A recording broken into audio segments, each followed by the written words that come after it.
menciptakan Jawa menjadi medan gerilya yang luas. Dukungan rakyat merupakan senjata yang paling ampuh dalam melawan Belanda yang hanya mengandalkan senjata belaka. Assalamualaikum warahmatullahi wabarakatuh. Bertemu lagi bersama saya Julianti Agungwati dalam video pembelajaran mata kuliah Sejarah Nasional Indonesia. Dalam pembahasan kali ini kita akan membahas mengenai perjuangan Jenderal Sudirman untuk kemerdekaan Indonesia. Nah, Sudirman adalah tokoh kemerdekaan yang lahir pada tanggal 24 Januari tahun 1916 di Bodas, Karangjati, Purwalingga, dan di Jawa Tengah. Nah, selama mengajar, Sudirman sangat disegani oleh banyak masyarakat. Pada zaman penjajahan Jepang, tepatnya pada tahun 1944, Sudirman bergabung dengan Tentara Pembela Tanah Air atau PETA di Bogor. Sambung dengan posisinya di masyarakat, Sudirman dijadikan sebagai komandan dan dilatih bersama orang lain dengan pangkat yang sama. Pasca Indonesia merdeka dari penjajahan Jepang, Jenderal Sudirman ini berhasil merebut senjata pasukan Jepang di Banyumas.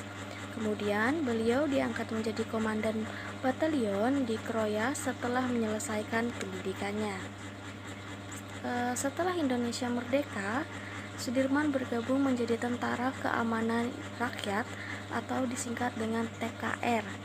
Nah, dalam pemungutan suara, Jenderal Sudirman terpilih menjadi Panglima Divisi 5 TKR dengan kepiawaiannya dalam bidang militer.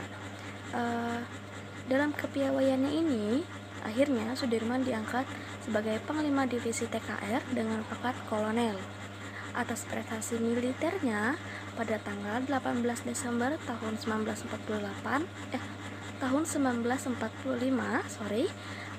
Sudirman dilantik menjadi jenderal oleh Presiden Soekarno pada saat itu.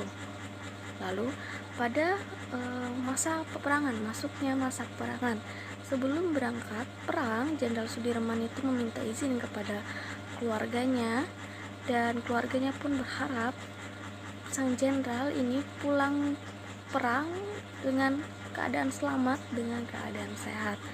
Nah, perang besar pertama yang dipimpin oleh Sudirman adalah perang melawan Inggris dan NICA Belanda pada November sampai dengan Desember tahun 1945 yang dikenal sebagai Pertempuran Palagan Ambarawa. Nah, pada masa agresi militer Belanda kedua atau masa perang kemerdekaan kedua, ketika masuknya Belanda pada 19 Desember 1948, Jenderal Sudirman memberikan pertanyaan penting saat bertemu dengan Presiden Soekarno. Presiden Soekarno saat itu menentang kemauannya Jenderal Sudirman ini karena Jenderal keadaan saat itu sedang sakit. Jadi Presiden meminta agar sang jenderal untuk beristirahat saja. Namun sang jenderal menolak permintaan presiden sebab tujuannya itu ingin bersatu dengan rakyat. Karena sesuai ucapannya, akhirnya Jenderal Sudirman harus bergabung dengan rakyat untuk menentukan kemerdekaan Indonesia.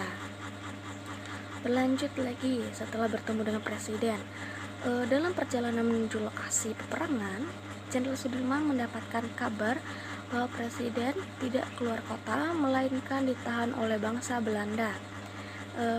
Dalam tempat pengungsian, para tentara menyediakan tandu untuk Jenderal Sudirman ini, namun sang jenderal menolak.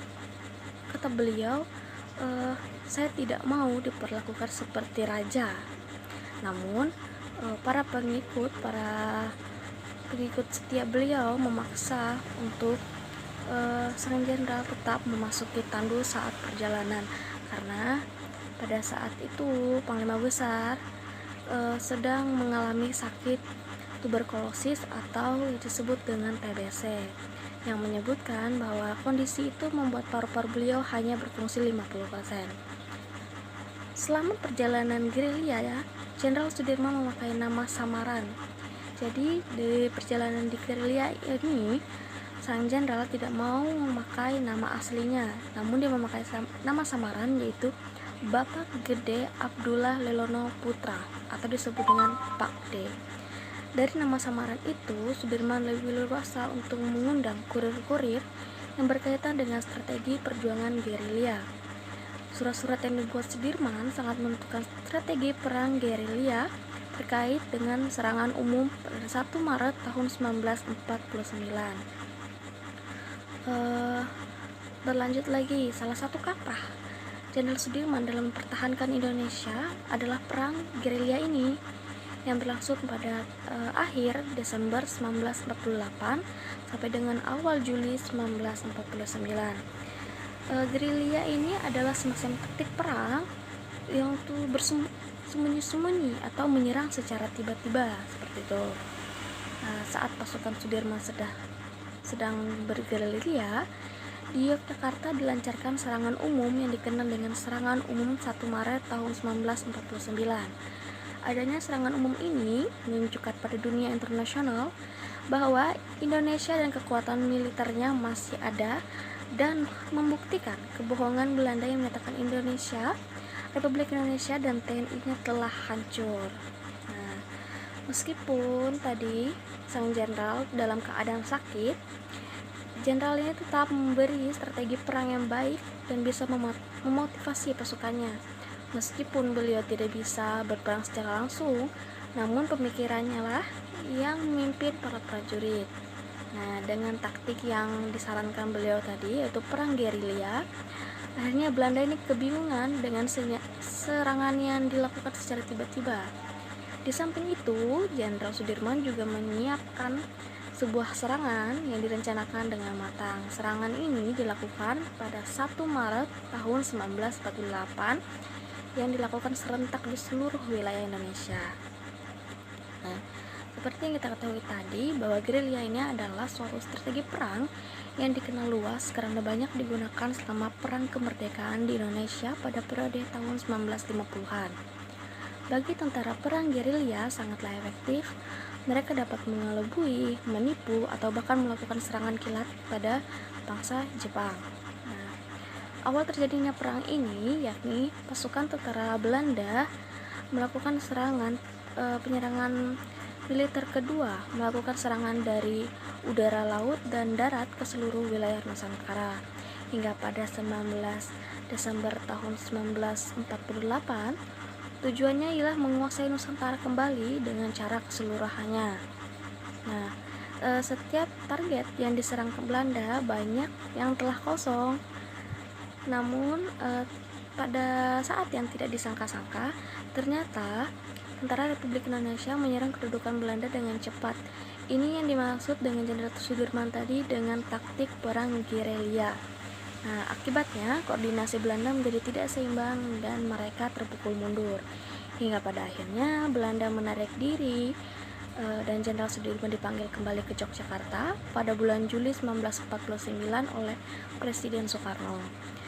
Lalu pada November 1948, paru-paru kanan sang jenderal dikempeskan lantaran diserangi infeksi. Sudirman pun terjun melawan TBC-nya dengan melakukan pemeriksaan di Panti Rapi di Yogyakarta.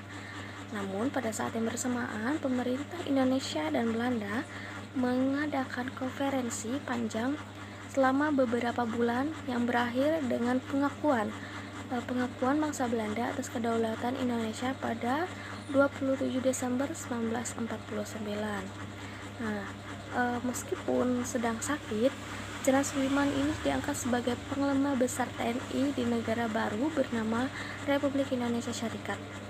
Selang sebulan, tepatnya jam 7.30 malam pada tanggal 29 Januari 1950, Jenderal Sudirman ini menghembuskan nafas terakhirnya di Magelang, Jawa Tengah.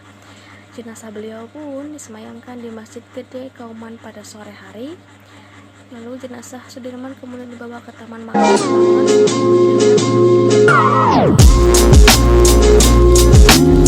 2 km mengiringi di belakang. Begitu luar biasa perjuangan beliau untuk membela bangsa Indonesia. Jenderal Sudirman pernah berkata, jangan bimbang dalam menghadapi macam-macam penderitaan, karena makin dekat cita-cita kita tercapai, makin berat penderitaan yang kita harus alami. Wassalamualaikum warahmatullahi wabarakatuh.